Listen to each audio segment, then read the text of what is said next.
is the name of the show. All right, we are live, everybody. Are we in the middle of car market hell? It is getting harder and harder to make predictions on BAT. Make it make sense. We've got Mr. Regular here with us tonight to do so. This is Bid Nerds, and the bidding starts now. Bid Nerds is your YouTube car game show. Oh, sure it is. It's a YouTube car game show, right? I forgot to do all the buttons. Hello, everybody. Welcome to Bid Nerds. This is your nerd out on the most interesting cars from all the automotive enthusiast auction sites. My name is John Polnick. We are coming to you live from the Container Park in downtown Las Vegas, as well as my partner, Michael Deep, over there in San Francisco. And up there in the corner is Mr. Regular. Hi. He is from Regular Car Reviews, which is a real channel. So welcome. Brian, how are you tonight? Very good. Can we discuss drinks, what we're drinking? Yes. So Brian's in a bar, and I was supposed to open up the shot with that, but I realized that I forgot to do a bunch of the normal opening show prep. So it's going to be one of those nights I could tell. Check it out. He's in a bar. What do you got? Well, we're going to hit a heat wave here in Philly. So we're doing pineapple juice with a splash of lime, and what did I pick here? We got, I think it's called a mumbling buffalo. Oh, if you put Bacardi in it, then it's a mumbling Cuban. Yeah. Pretty sure that's what it is. That's a technical term. I was a bartender for a while. I'm sure that's what it is. All right, Brian, you ready to go? This is the show where we get into it. We go at we analyze listings from Bring a Trailer. We make predictions, and we always start every episode by reconciling the predictions from the last episode. So this is a channel where we actually hold ourselves accountable for some stupid reason. I don't know why. Welcome to everyone in the Nerd Herd watching live. We love you guys. Thanks for hanging out. Make sure you hit the like, thumbs up, all that kind of stuff. Let's get after it, Deeb. I'm mumbling all over I'm the mumbling buffalo tonight. Right. Let's go. All right, JP, let's go back to the car we opened last show with. It is a 1997 Porsche 911 Carrera S Coupe that has only 26,000 kilometers from new. Now, of course, I said 26,000 kilometers.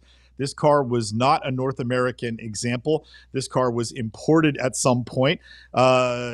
Basically, it was imported in 2023. It is a ZZZ VIN. This car was on Bring a Trailer, brought to us by 1600 Veloce out of North Salem, New York.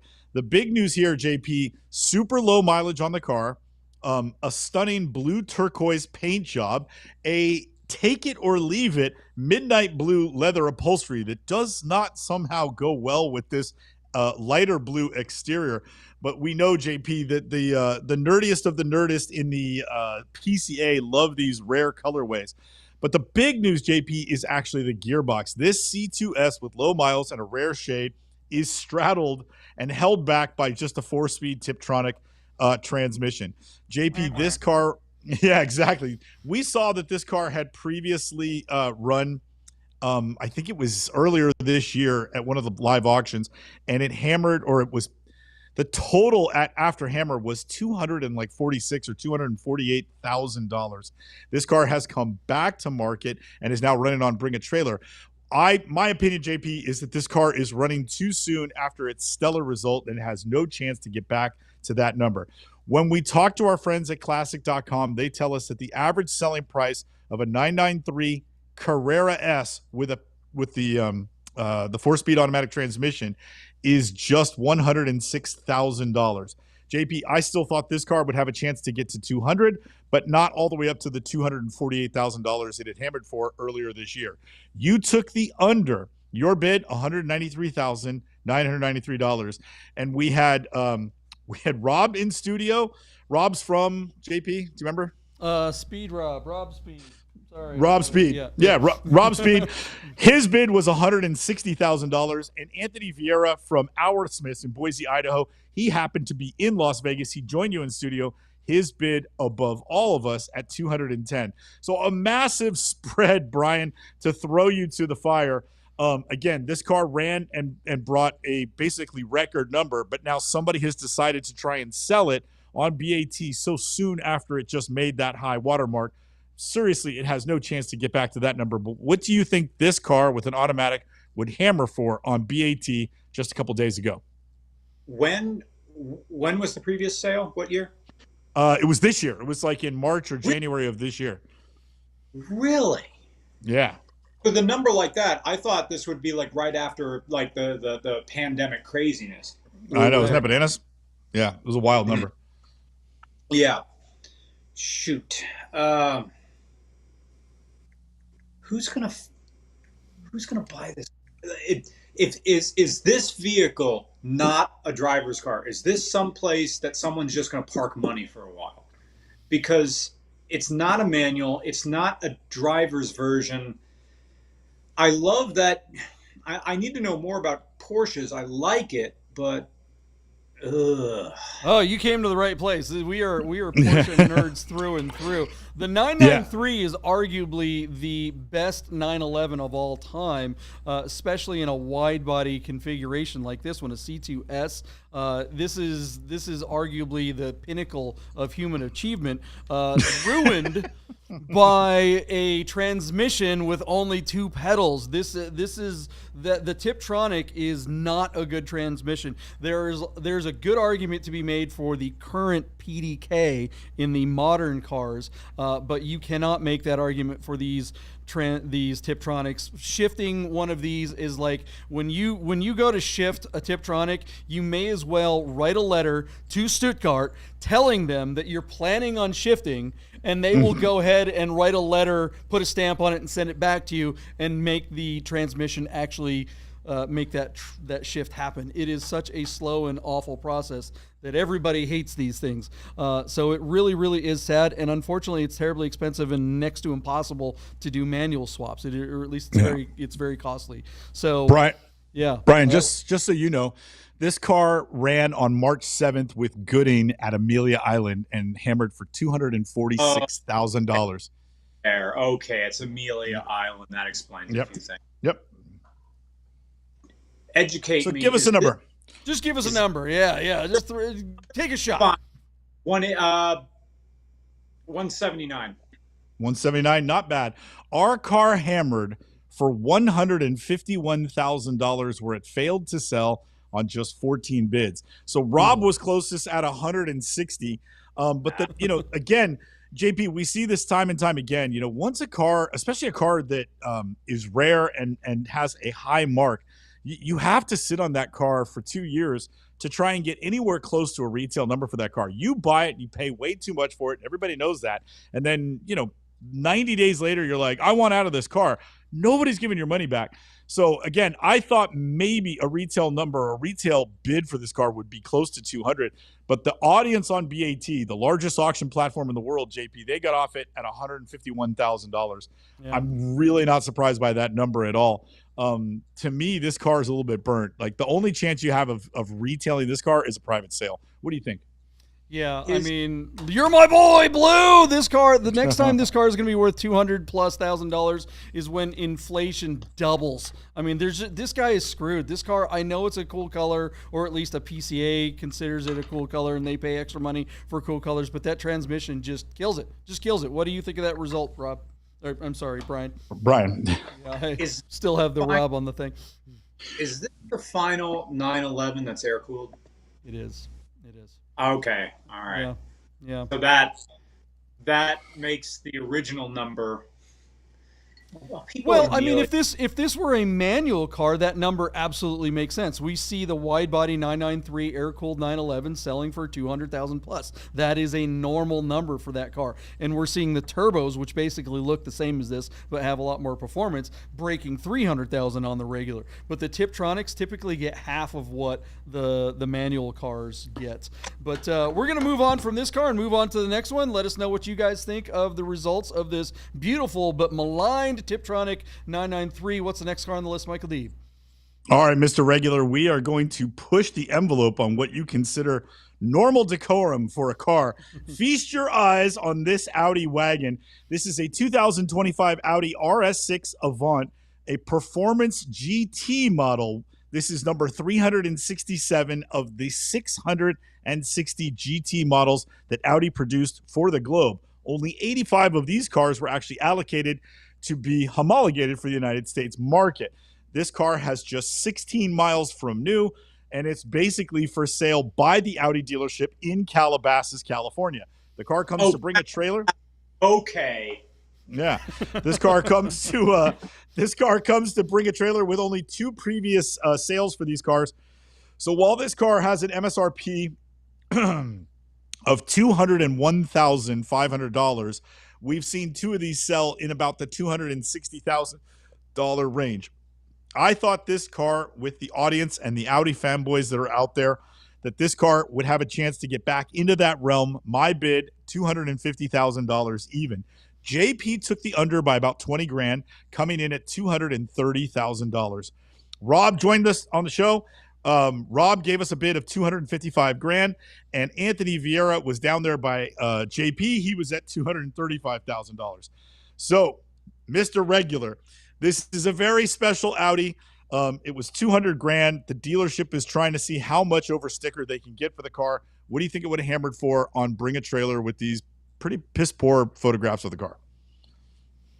This thing is for dicks. This is a terror. I hate the paint. I hate the wheels. I hate everything about this.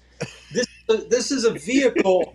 This is a vehicle for just some ITO who suddenly has money, but still has no social skills and doesn't know how to impress girls, or guys, or whoever. He doesn't. All he does is he rolls up to this car at the car meet. No one talks to him, and he just goes up to conversations and just elbows his way in, and then just makes the conversation about himself. These graphics are terrible. I guess it looks like a touring car, but nobody cares in the United States. Is it a Quattro from the 80s? No. I think, and I already hate this dealership for thinking they're going to do this, so I don't like anything. I say they're going to lose money on it. $180,000. $180,000. So we're 2 cars in, JP. We haven't even revealed the hammer of the second car, and I think we found your favorite guest of all time. Of all time. Yeah, of all time. Best guest ever. Our car hammered for $239,000. Much to the chagrin of Mr. Regular, it sold for 26 bids, meaning they got, basically a $38,000 bump for bringing it to BAT. I agree with you. It's sad that the dealership can do that. I think we'll see more dealerships trying that. I don't think they'll all be as successful. The fact that this is a numbered car is the reason why the Audi fanboys broke out their checkbooks or called their bank and wired the money to Calabasas to have one of these rare things. So there it is. Stupid. And the Trapper Keeper livery, no less. Yeah. I do want to take this opportunity.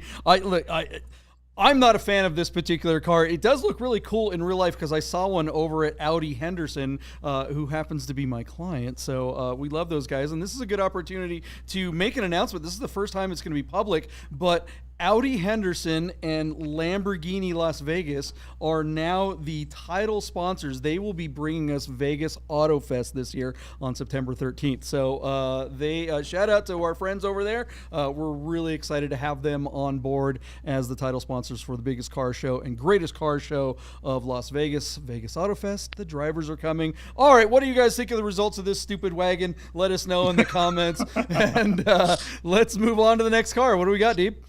All right, JP, arguably one of the most bastard cars we've ever reviewed on this show, and that's saying something.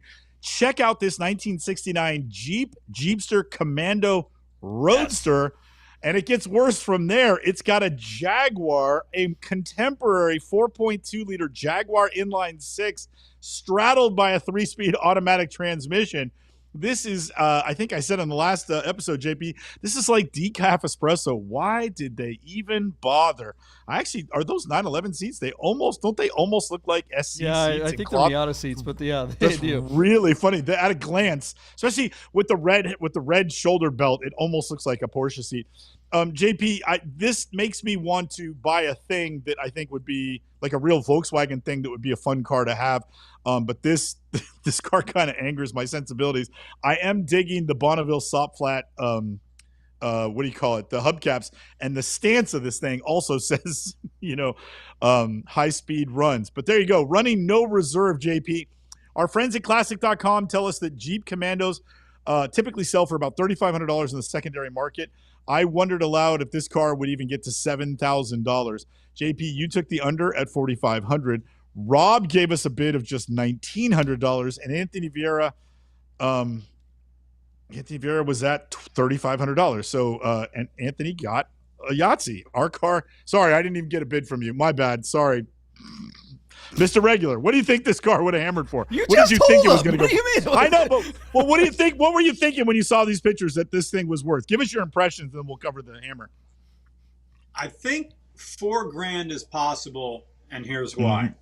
Yeah. Whoever buy that, especially I hate those wheel covers. Like, what are you going for time? What are you going for, a land speed record? And then why does it need smoothies? And I don't really care about what kind of engine's in it. This thing is, when it comes to classic cars, put whatever engine you want in it. It's about for cruising and having fun. There you go. So our car did hammer for $3,500. Anthony got a Yahtzee. It sold on 17 bids because it ran no reserve.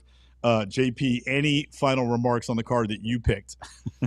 Man, I'm bummed that I wasn't paying attention because I would have bought it for $3,500. I think this thing is freaking awesome. I will go ahead and admit it. For $3,500, rolling this down the strip, how awesome would this be? Yes, absolutely. You got to remove those stupid aero discs. That makes no sense. But put some knobby tires on this, and you're just having a lot of fun. Look, my first impression when I saw the number was like, is that the lowest number ever for Bring a Trailer? So I did a little looking, and it turns out it's not. There has been a car that at least one other car has sold for less, and that was this BMW 1967 1602 Project, sold for $850. But the fact is, this car doesn't run. So I think this Jeep Commando might be the lowest number we've ever seen on a running and driving vehicle. And I actually do think that Jaguar is the right engine for this thing. It's probably better than the piece of crap 258 that would have been put in it originally. Not much better, but slightly better, and at least have more power. So yeah, anyways, what do you guys think of the results of this silly Jeepster? And do you think it's the cheapest car ever to have sold on BAT that actually runs? Let us know if you know of one that went for cheaper. What's the next car on the list, Deep? All right, JP, last car. We're going to circle back to the 1987 Honda Prelude Si four-wheel steer with a 5-speed manual transmission. This is a JDM market car that was running no reserve on Bring a Trailer. And when I say JDM, this is legit right-hand drive. These cars were never collectible in the U.S., even though they were super popular in period when these cars were on the road back when JP and I were in high school in the dark ages. But these are pre-VTEC cars. I don't think they maintain any kind of collectability, in today's secondary market. So despite this car having low mileage, showing just 81,000 kilometers, which is 50,000 miles, it's up in Bellevue, Washington. We didn't think this car was going to set the internet on fire, and for good reason. According to our friends at classic.com, the average selling price of a Prelude Si, this is just a domestic car, would be only $17,000. I thought our car would fizzle out at $12,000. JP was under me at 11. Rob was over him at 11,100, and Anthony Vieira was at $13,000. So our car hammered for wait. What are you doing? Are you new? give Brian a chance. What the hell? Brian, what do you think this car? What do you think of this car, and what do you think it sold for? Even after fire myself. You guys are speed running your formula. I know, right? What do you think of the car? You guys want to move fast, so this is I say. What was the average again? 4? No. The average price was $17,000 for an American one. What do you think of Preludes, and what do you think of right-hand drive cars on sale in America? I've sold right-hand drive cars. They all, even though they're in better condition, people are just afraid of driving from the correct side of the vehicle. They always go for less. But this is it has the Honda tax, so I'm going to say that this is going for 13. because it's a manual, and if the four-wheel steering works, pop-up headlights, 80s are good. But it's not a fourth gen, is it? So I may be going No. too high. My wheel zone. This is my zone. I love this, so I'm saying 13. I'm going high on it. Yeah, it's the last year of the third generation. The very next year was a fourth gen car. You still would have won that one at your bid at 13 grand because our car hammered for $16,500 where it sold on 35 bids. So JP, anything to unpack from that result? I mean, that's good, really good money for a really good condition car. But again, I just feel like right-hand drive cars in this country are the scarlet letter, you know? Well, yeah, I mean, I feel like the millennials just really don't want any of the old Hondas unless they're VTEC, yo. The Gen Xer guys our age want the old Hondas. From this era. I love this car, but we don't want to drive a right-hand drive. I think Brian's absolutely right, and I think that's holding it back. If this car were a left-hand drive car, I think this is a $40,000 car. It's that nice. Brian, what do you think? No. Let's go. No. Third gens would have a hard time cracking $21,000 because they're not fourth gens. Fourth gens is where the money's at. With all my friends who have them, those are the ones people like. They like putting the JDM engine in that. Yeah. Because the fourth gen was in all the original Gran Turismo games from the PlayStation. That's where people right. And I think you're actually making my point for me because I feel that because you're a young timer, right? It like literally the young timer market is the folks that are interested in the 80s and 90s cars that are from the people that are from the 90s. You probably went to, you look way younger than us. So I'm guessing you went to high school in the early aughts or late 90s or something like that. Graduated high school in the year 2000. In the year 2000. Okay. So that makes sense, right? So you are in the young timer, demographic when it comes to the car market. I guess technically I'm either elder millennial. I was born in 81. So yeah, either elder millennial or I'm the very, very tail end of Gen X, depending on where you want to draw the line. Right. So that's my point is that you guys, being the younger version of a Gen X or the early young timers, millennials, you guys want the cars that were in the video games. I say that this car is a $40,000 car if it's left-hand drive because that's what guys guys that were in high school in the 80s that graduated at the end of the 80s, this car was the bomb back then. And we're paying $50,000 for Mark II GTIs and Scirocco's. That's the kind of number we're seeing for clean ones. And we never, ever, ever see clean Preludes like this. Usually they're roached out and they've got an engine swap or something like that. And they've been beat to the to the end of their lives. So I think if this car were left-hand drive, as clean as this is with 50,000 original miles, this is Radwood royalty. But maybe I'm wrong. What do you guys think? Let us know in the comments below. And we are going to be right back with predictions on new predictions right after this. Hey guys, you're probably looking at your watch and wondering if Bid Nerds will ever end. So you better talk to our friends at Our Smiths to make sure your Rolex, Tag Heuer, AP, or any fine timepiece is in tip-top shape. Our Smiths, fine Swiss repair. And we are back. All right, it's the second half of the show. It's time for new predictions. We have Mr. Regular. Mr. Regular, where can people find you and what is your channel? What is regular car review? What are regular car reviews? What is that all about? What does that even mean? It's a YouTube channel, and you type in regular car reviews into any search engine or any social media, we come up.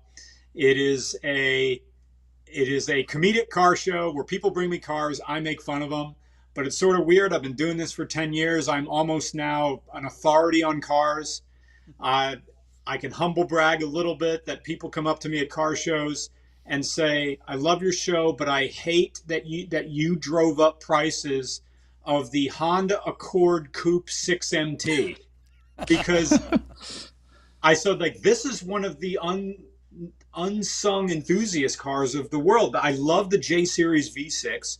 You can get it with a 6-speed manual, and you can get it as a coupe, and you have something that's as fast as a Grand National. It's and then it has that beautiful Honda. We just got finished looking at a Honda. And that's the thing I love about Hondas, that all their transmissions are fantastic. It's just boom, boom, boom, boom, boom, boom, boom, boom, boom. Anyone you get, they're great.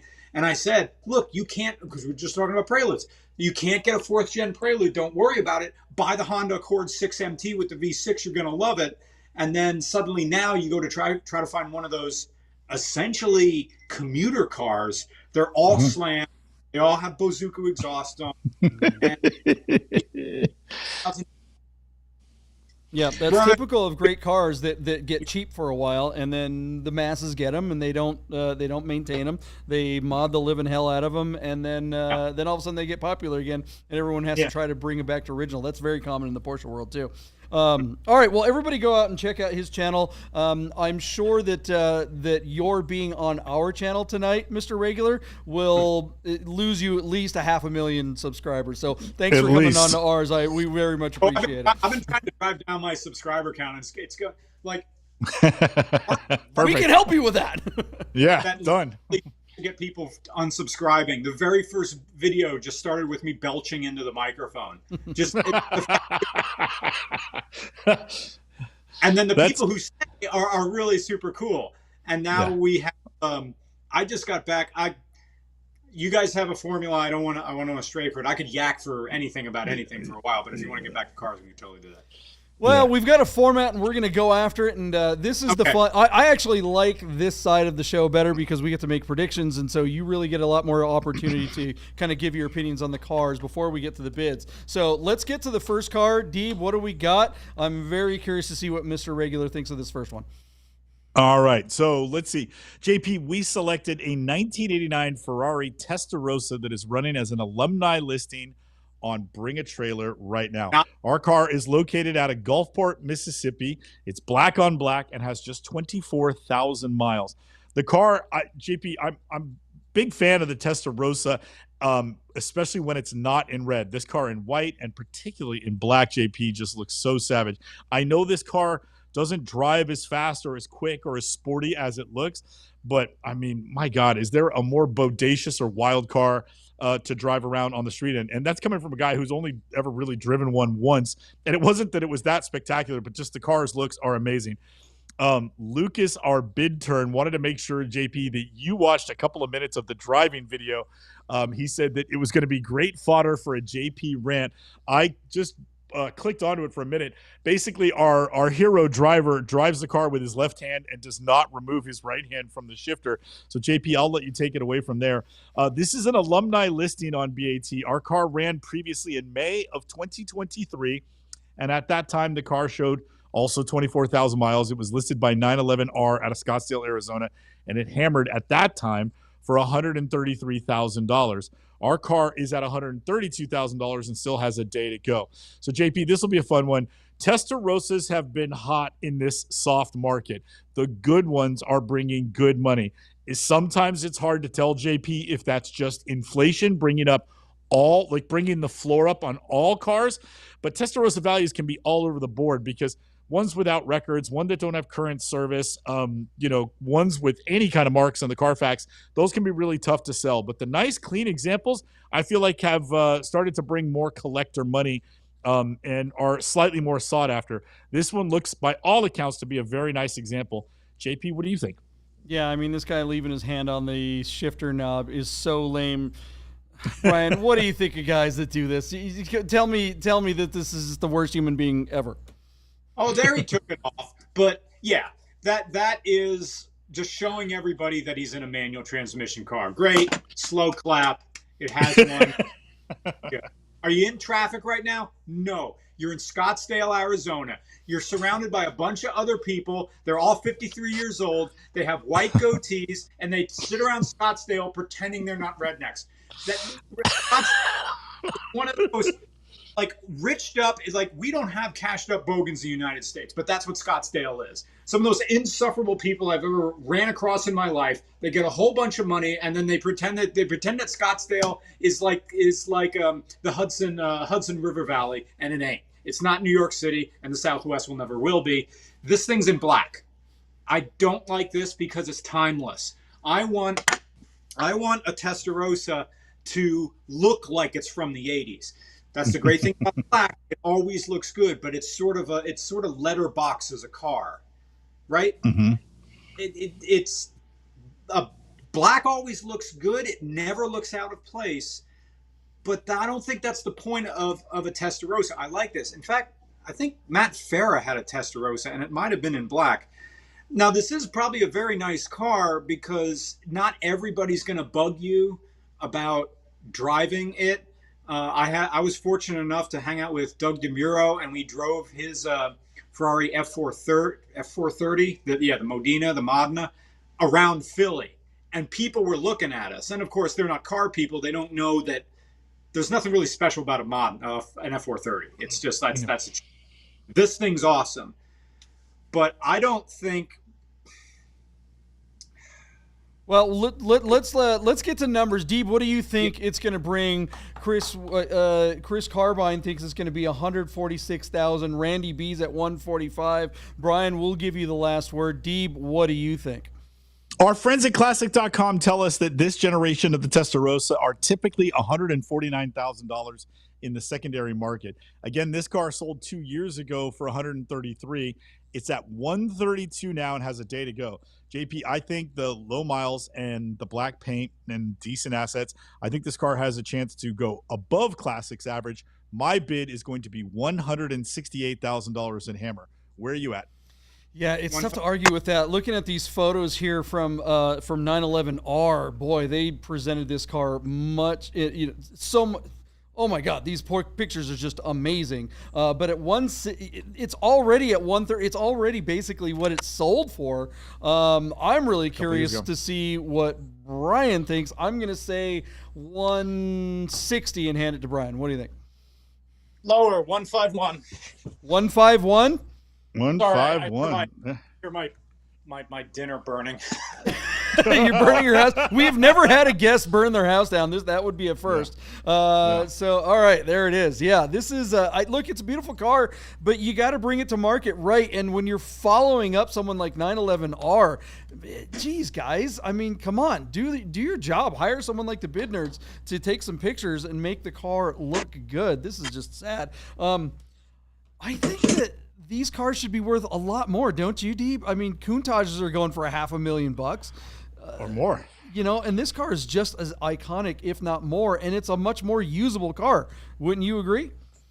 It is, but I don't think it's as iconic as, even though it's super copied, right? How many cars wound up with strakes after that?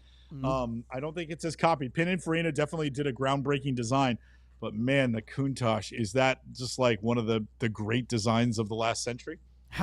Sure, but compared to this, it's about the same. And a 959, I think all three. I mean, you show a picture of this car to almost anyone, they're going to know what it is, regardless of whether or not you think it's better looking or not as good as looking as the Countach. That's the point, is that these are iconic. I think these cars are way undervalued. I think now's the time to get into one if this is the kind of thing that you're into. Any last word, Brian, before we move on to the next car? I agree with you that the Countach is better, because little kids at car shows always, if there's a Countach there, that's what they point at. They don't know my advice. This car is a little bit too attached to pop culture for it to stand on its own as its own vehicle. A Countach is always outrageous and always looks amazing. Chris Carbine brings up a good point, says production numbers versus Countach. There are probably a heck of a lot more of these than there are the Lambos, I'm guessing, too. So that makes a big difference. All right, let us know what you guys think this Ferrari will bring, and let's move on to the next car. What do we got, Deep? All right, JP, I'm having fun checking in on Doug DeMuro, as Cars and Bids is now selling vintage cars. So right now in Cars and Bids is a 1986 Porsche 911 Carrera Targa. Our car is showing 176,000 miles, and the 86 is the last year that the cars came equipped. The 3.2s came equipped with a 915 gearbox. The 87, the following year, had the upgrade to the transmission, the G50s. We know those cars bring good money. So what's a 3.2 Targa in black with a 915 and a high odometer bound to hammer for on Doug DeMuro's site when the car is in Rockville, Maryland, and has 176,000 miles on the odometer? JP, you know these cars really, really well. This is a bread and butter car. And again, Cars and Bids, we're hypercritical of them. They They don't tend to turn people away. People don't seem to muster the courage to go out and spend money and have professional photographs done. I know you could argue that you could take decent enough photos for a decent enough Targa, but man, these pictures, JP, they're just the wrong time of day, the wrong background. They're not doing the car or the listing any favors. So that's one of the first thing that jumps out at me, because by all accounts, this has to be one of the most universally desirable, air-cooled Porsches of all time, and I feel like it stands to get lost on this site with these assets. What's your opinion, JP? Yeah, this thing's dead on arrival. The seller is an idiot. I mean, bringing this car to Cars and Bids not doing the sellers any favors by not restricting the sellers. They've got to look. You guys have to put the fence up. You got to say no to some of these customers. You can't let them try to sell cars with listings that are this shitty. We usually don't swear on the show, but this just pisses me off. I mean, this is a nice car. It's not a great car, but it should bring decent money. If it were on BAT, it would bring real money. And if somebody took some just halfway decent photos, just spent 5 minutes doing it right, this car could actually do pretty well. But I think here it's just going to fail to sell and waste everyone's time and waste space on the platform. Brian, what do you think? I love this era of Porsches. I had the pleasure of driving an SC. And I get it. That was the car, the 911 SC of this year was, if I'm correct, that there was an SC this year.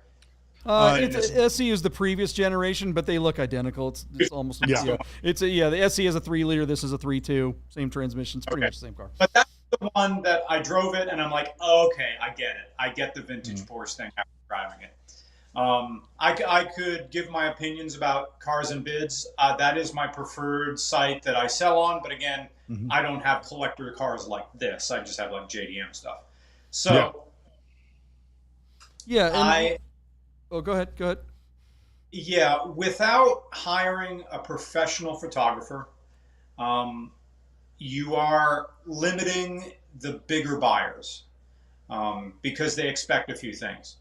I thought I did a pretty good job on my 4Runner sale, but that's because I have a Pelican case full of nice full-frame DSLRs, and they take a decent... Okay, now I see what you're thinking. This guy had two... Yeah, I know exactly what he's doing. He's got two... He either stood directly up and took a picture. I hate that angle. That's the... I just stood up and held the camera. And then he had the other one where he took a knee, slightly better. But these are like phone pictures or something. Yep. Yeah. And exactly. You can see him in the reflection on the side of the car. Yeah. Okay. He didn't have a lens, didn't have any prime stuff. But again, the ask to ask an owner, even of something of a very expensive car, the ask to have them take decent photos. I'm on air. Good night. Is greater than all the effort they took in their lives and their careers to earn the money. Taking decent photos is like pulling teeth with some owners. So, what's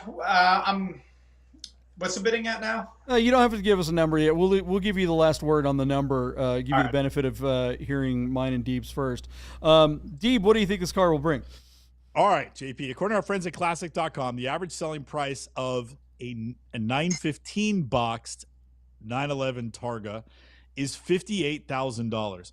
Our car, JP, is currently sitting at $35,000 on 10 bids, and it still has 2 days to go until it hammers. JP, I think this car will do well on this site. I think it's going to sell, and my bid for that sale is just $46,911, hoping and counting that this guy has realistic expectations for his poor assets and his high odometer. If this guy is holding out for 50 or more, and if Doug DeMiro or the people who work for him granted him a reserve in that range, then they have failed the seller. Because I don't think this car is worth 50 grand. Well, not presented like this. You keep saying this guy. This is a dealer that's doing this. It'd be one thing if this is just some jackass that's like, okay, I don't know, I've seen Doug DeMiro videos, so I'll have him sell my car. But this is a car dealership. They're in the business of selling cars. And the thing that I think that's even... car dealership. You know how much dingbats work there?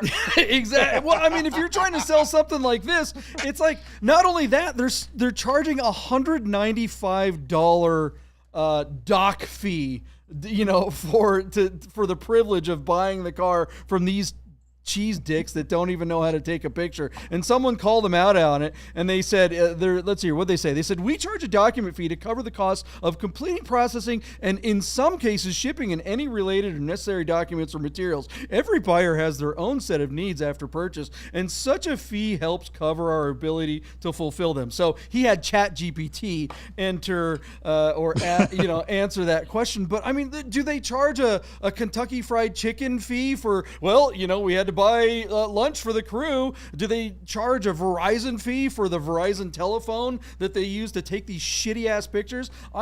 F this dealer, F these people, and F Cars and Bids for allowing this listing, guys. This is a case study in what not to do. Cars and Bids. You should be going to these dealers and going, you guys got to do better with a car like this. Otherwise, don't waste our time. This car, $45,000. I think this is one of those dealerships that thinks that this is a $100,000 car because somebody told them Porsches are hot.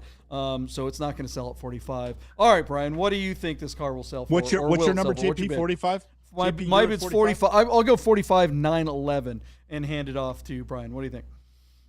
I'll go 44. 44. Right. What do you think of the dealer in this piss poor listing? I'm not surprised.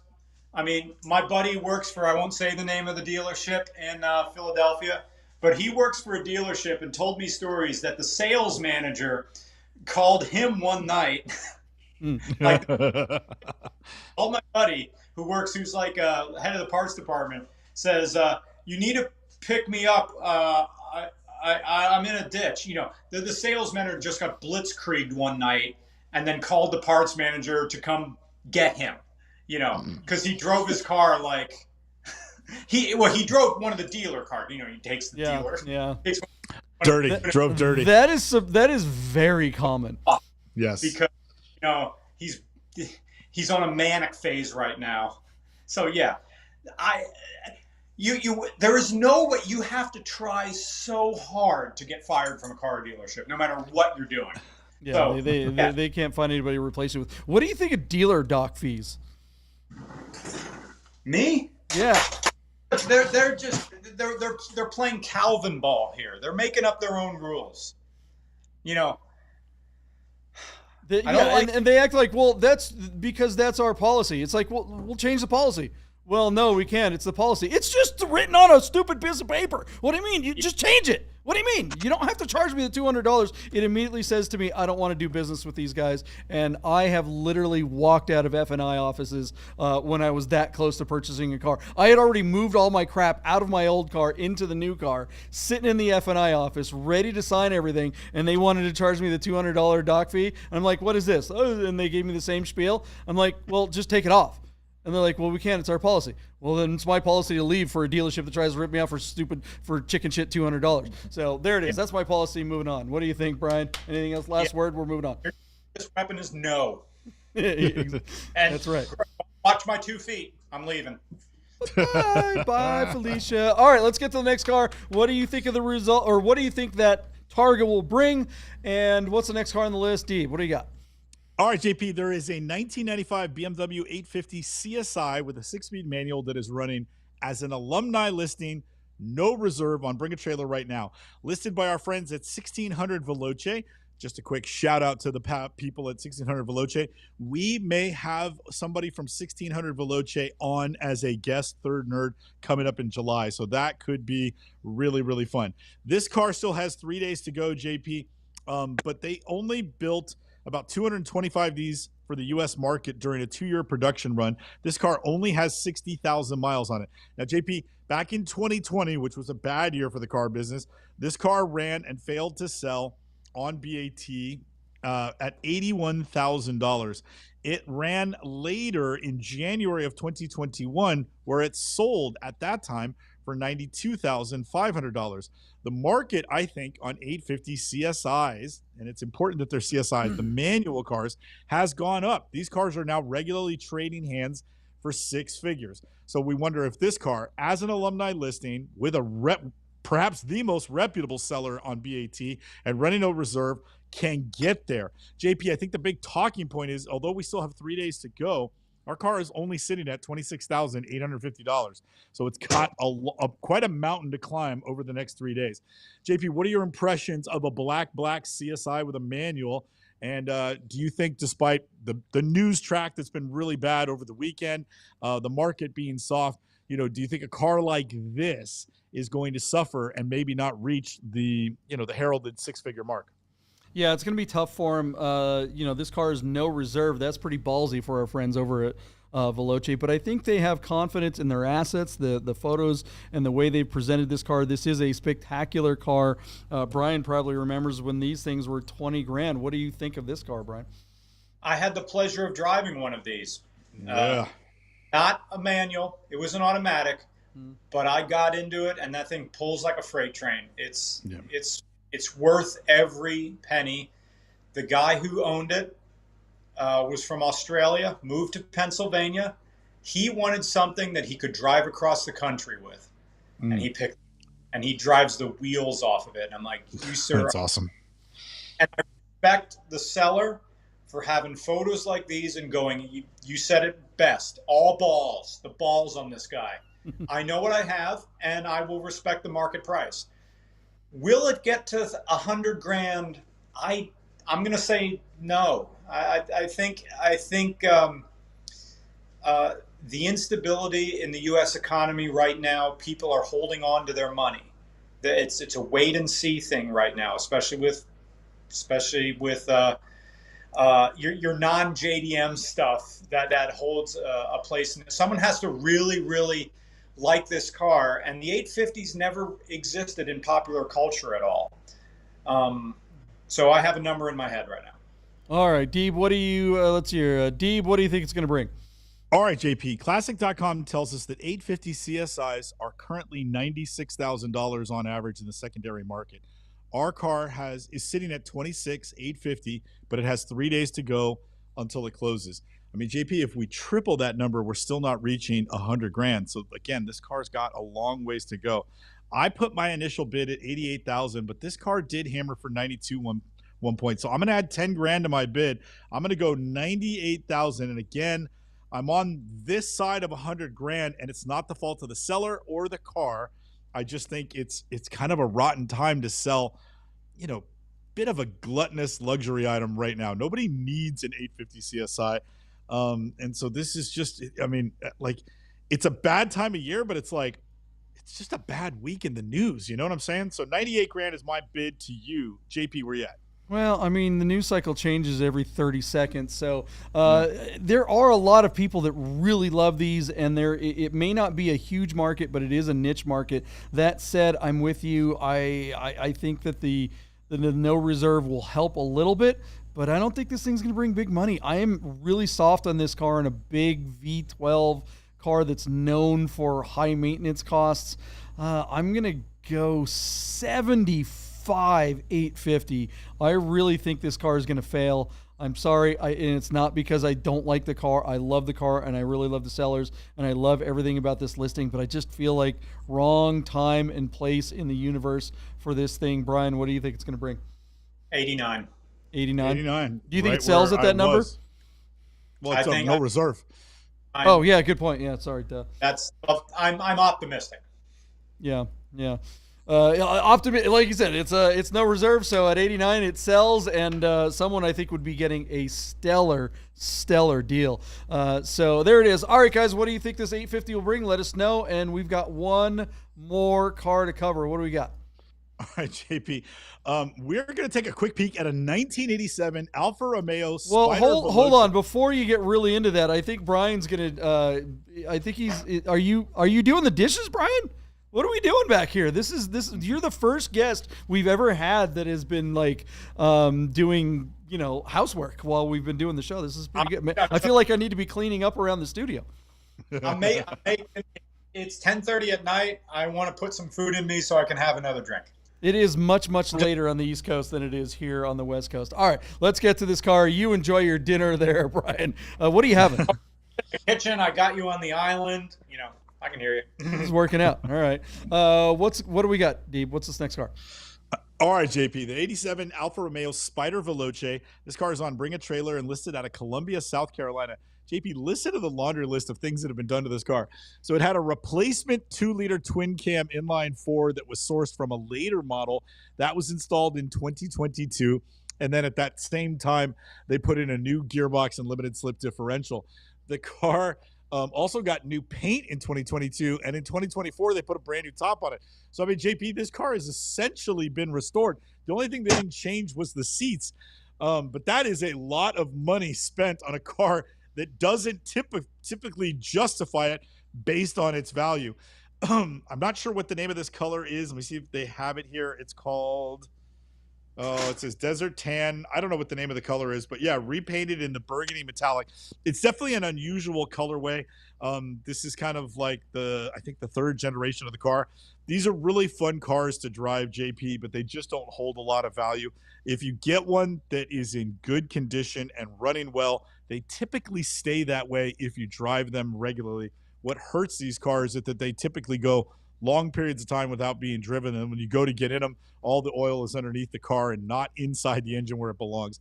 JP, super fun car, lots of money spent here. No chance in hell that they recover any of that dough. What do you think of these cars? What do you think of this one here? You know, I love Alpha Spiders. I think they're one of the greatest values for the money. You're right. This car is not gonna keep. This car is not going to bring any money. It's kind of sad. I mean, they went through all the trouble of pulling that interior out, and they wound up putting the exact same interior back in. It's like, why you had the seats out? Why didn't you have them refinished? I guess it's probably because they knew that they wouldn't have gotten the money back for it. So why bother? It's funny, they got an Abarth Fiat in the background. It looks like this seller likes their old Italian stuff. I think someone's going to have a lot of fun for not much money. Regular guy sports car. Is this up your alley, Mr. Regular? What do you think? The Alfa Romeo Spider is two things. It's an NA Miata if you unironically like Olive Garden, and two,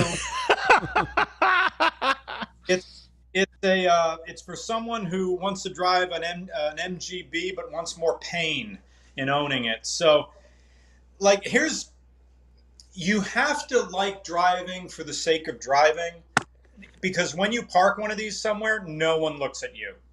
And maybe they'll say, oh, I really like the old British stuff, because your average American car enthusiast doesn't know what an Alfa is and doesn't care.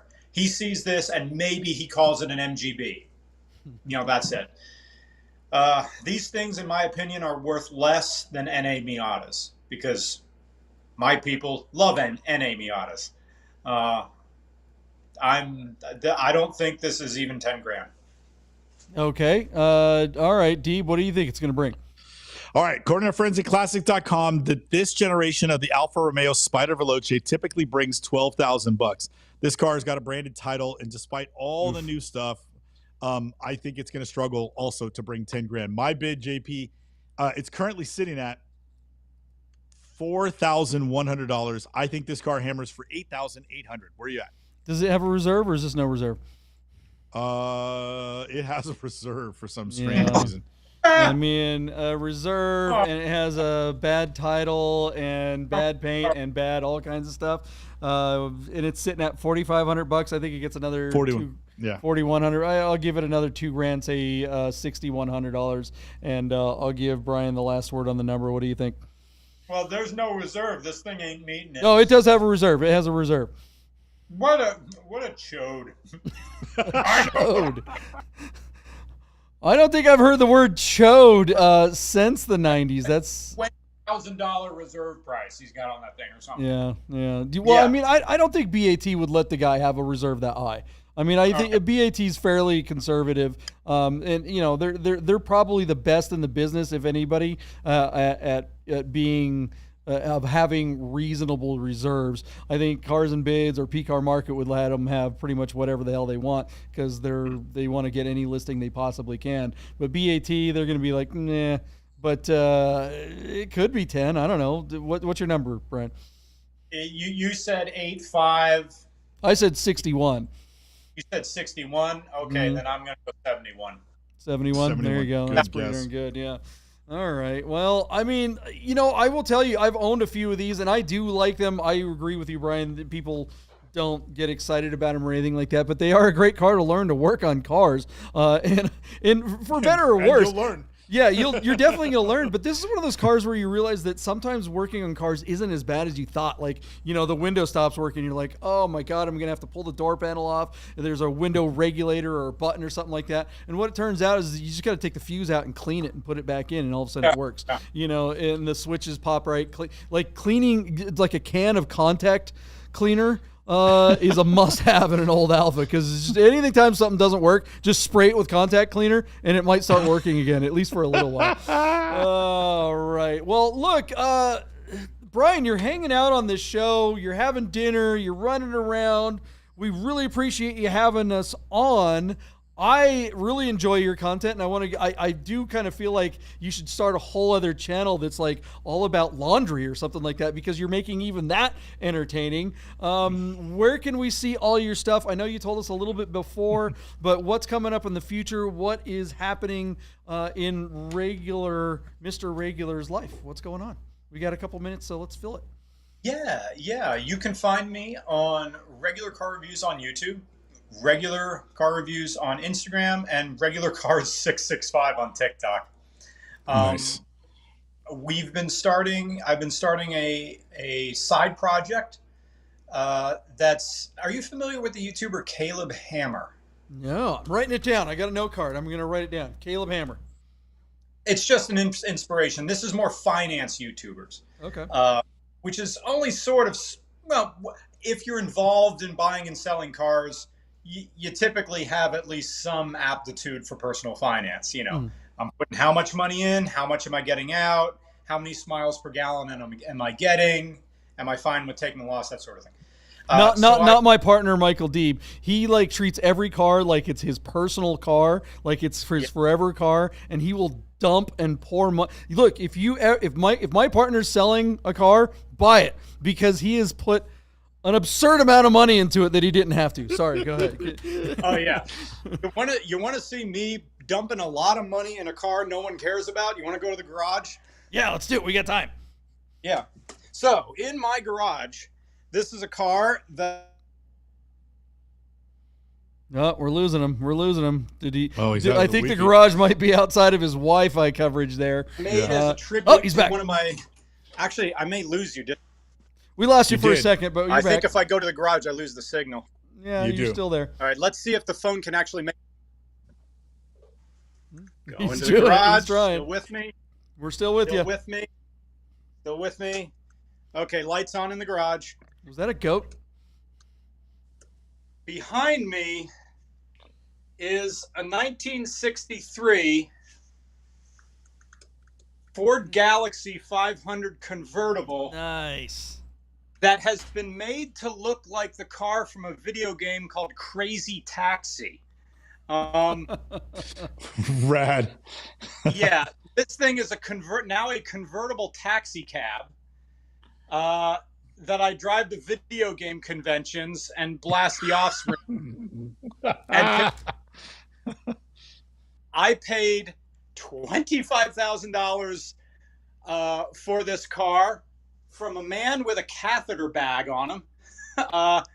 And he was selling all of his classic cars so he could, I need to buy my all I want is a 57 Chevy Bel Air.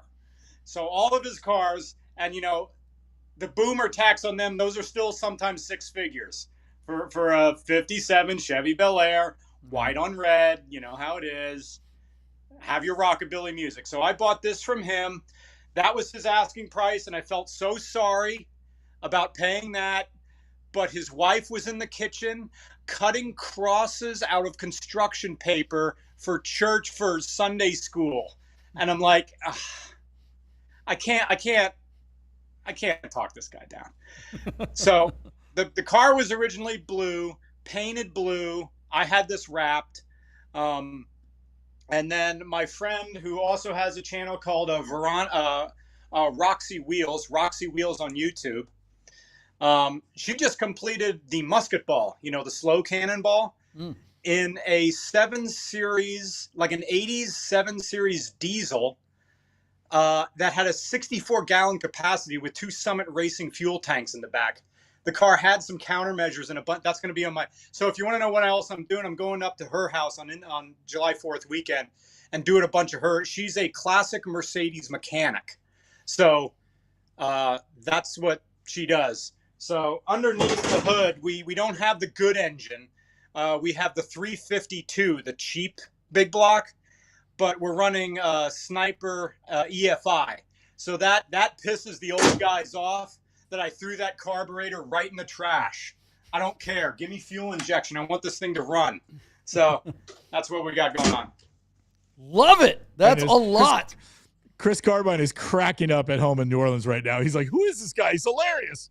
He's taking over. He's taking over the show. Well, tell all those other influencers that you're hanging out with to come on Bid Nerds. Tell them it's probably not as bad as when I did it, because these guys are a bunch of yahoos. But it really has been a pleasure having you on, and hopefully you'll come back. Next time we'll be a little bit more on top of it. Love everything that you're doing and all the projects. All of you guys out there watching tonight, make sure you go check out Mr. Regular. His stuff is rad.